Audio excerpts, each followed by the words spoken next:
Allez, c'est parti, je reçois un collectif multi-badgé, vous en êtes partout hein, les enfants. Hein.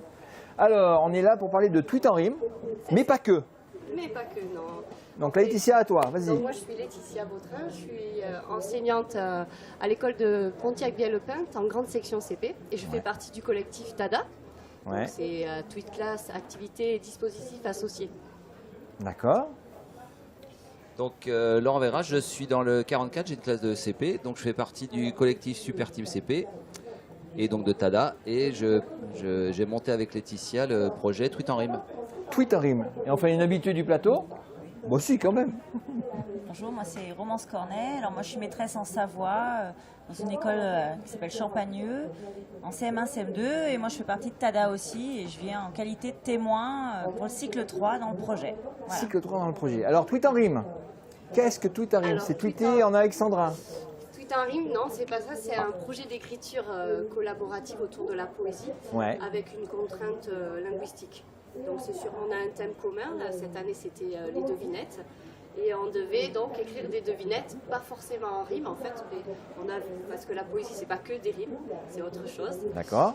Mais bon, comme ça commençait, ce projet commence à partir de la maternelle et va jusque donc au cycle 3, il a fallu adapter le projet, donc des rimes plutôt pour les maternelles, CP, et les cycles 3 ont pris plusieurs contraintes linguistiques. D'accord. Vous avez tous participé? Oui.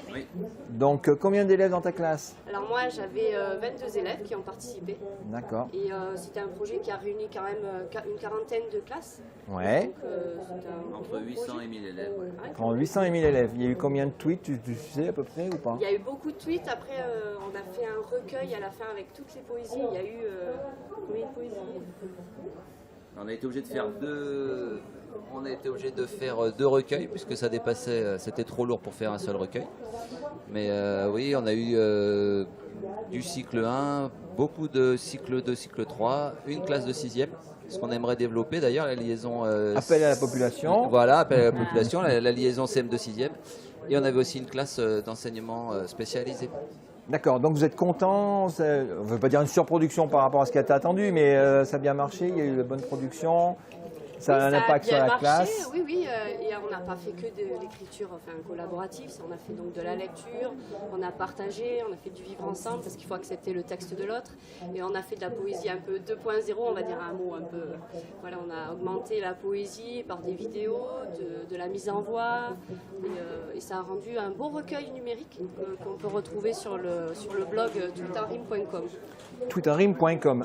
La présence à Ludovia, c'est pour trouver et recruter des gens pour venir travailler pour la deuxième édition? Alors on représente surtout le collectif TADA et oui bien sûr pour essayer d'agrandir notre champ plutôt jusqu'au cycle 4 parce que c'est un projet, la poésie, l'écriture qui pourrait être fait jusqu'au lycée.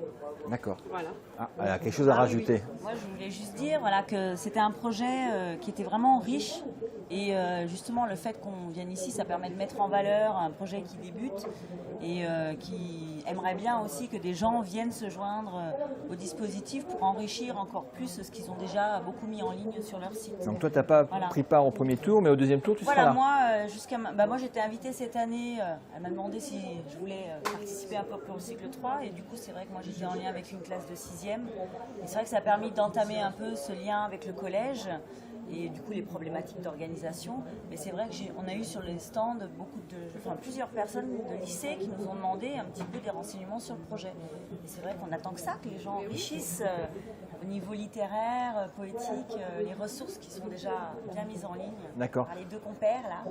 Les deux compères, moi j'ai des questions pratiques dans une classe, ça se passe comment? Il y a un ordinateur pour Twitter, il y a une tablette, il y a un smartphone. Concrètement, dans la classe, comment ça se scénarise? Comment ça s'est fait?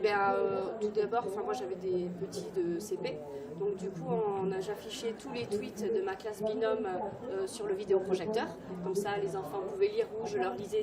Mais à quelle fréquence? Tous les lundis matins, tous les jours, toutes les heures? Tous les jours, tous les matins en fait, en rituel, on lisait les tweets, on lit les tweets et comme ça on voit ce que nos collègues avaient fait. Après on avait fait un planning avec ma collègue avec qui je travaillais et on s'était dit lundi moi je commence le début du poème et mardi elle faisait la suite. Voilà, c'était un travail, vraiment écriture collaborative. C'était vraiment chaque enseignant, on a fait un tableau, on a respecté une trame pour rendre le projet au bout de 3 semaines. D'accord. Pareil? Oui, moi c'est à peu près la même organisation. Avec la collègue, on a beaucoup échangé en amont déjà. On avait un document partagé, un document de travail partagé pour définir les groupes, la forme que prendrait notre poème, une sorte de trame d'écriture. Et après, des échanges sur Twitter avec notre poésie. Et au final, une production augmentée, une mise en voix des poèmes qui ont été produits.